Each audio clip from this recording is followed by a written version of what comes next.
ना कुणाची याचं उत्तर दिलेलं आहे. आता मी एवढंच सांगतो की त्यांच्या बाजूने निकाल लागला की ते कोर्टाला खूप चांगलं म्हणतात.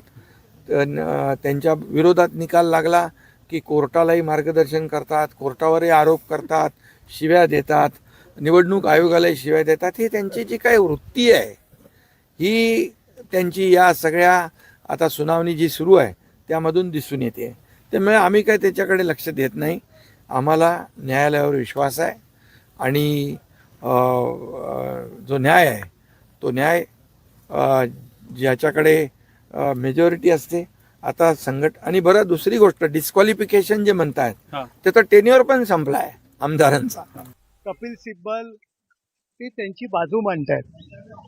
कपिल सिब्बलांची वाक्य किंवा त्यांचा युक्तिवाद म्हणजे काही ब्रह्मवाक्य नाही आणि न्यायमूर्तींचा निर्णय नाही आहे. ते त्यांच्या अशिलाची बाजू मांडणार, ते मांडतायत.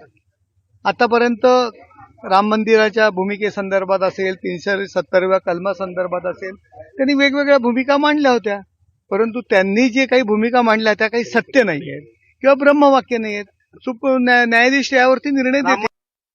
फार मोठी चूक या संपूर्ण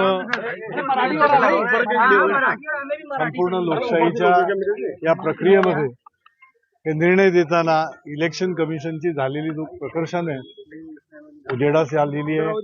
वेगवेगळ्या मुद्द्यांवर जिथं जिथं सरन्यायाधीश आणि न्यायाधीश विचारतायत त्या बेंचमधले, तिथे कपिल सिब्बल साहेब कामत यांनी जी उत्तरं दिली आहेत ती अगदी समर्पक योग्य उत्तरं, आणि त्यावरच ह्या गोष्टी स्पष्ट आहेत की ही चूक, झालेली चूक ही सुधारावीच लागेल.